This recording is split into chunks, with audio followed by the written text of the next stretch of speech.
So this is like it's almost like it feels like the business side of your life was basically one big adventure, but Yep. in quite a different way to what you did in the next part, right? They both seem like really interesting ways to live life, but the common thread seems to be that you don't sit around and do anything non-interesting for too long before you find something interesting. So where does that come from? Is it like is there some kind of thread if you just look at the things you've done that keeps guiding you into the next thing and pushing you in all these like interesting directions? Great observation, and yeah, there absolutely is. And I would say, and I don't know where it came from, whether it's part of my personality, um, or from different life experiences growing up, but I have to experience new things on a regular basis. So it's partly why I haven't stayed with any business all that long either. I'm about 7 years, and then I've got to get on to the next new thing. I love something new all the time. I can't run the same path. I got to find a new trail.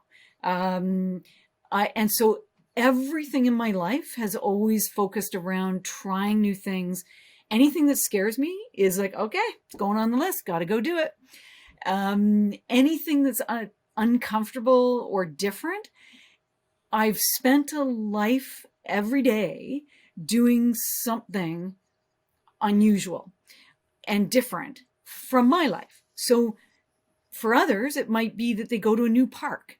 Um, that's sort of where I started. Is I tried something new that was, minor, but trying something new, small scale, you slowly move up the scale of what becomes harder and harder to do, like skydiving and scuba diving and adventure racing and things that I never thought I would do.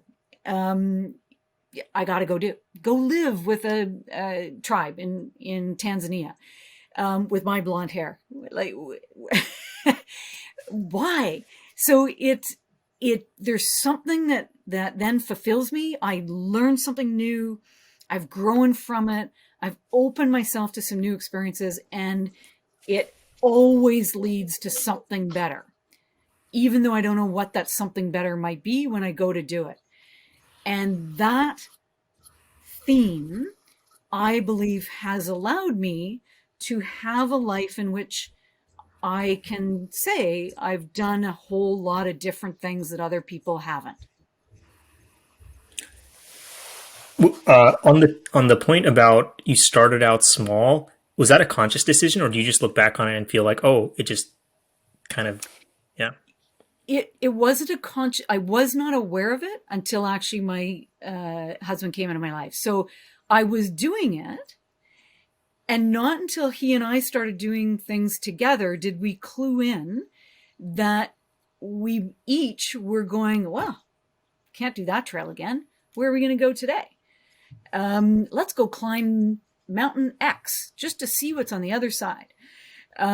So together we started to clue in, ah, what actually is making our relationship strong and exciting is we're pushing our limits that each of us have. And then we clued in that we were actually doing it. And that's when we then started to step it up. All right, let's step these up. Let's keep going bigger and bigger. And then of course the biggest one. So we were doing this throughout my entrepreneurial journey. And even entrepreneurism is one of those, let's sure try that. Um, but the biggest one was let's give it all up, walk away from everything we've known, every comfort, and go live as hunter gatherers.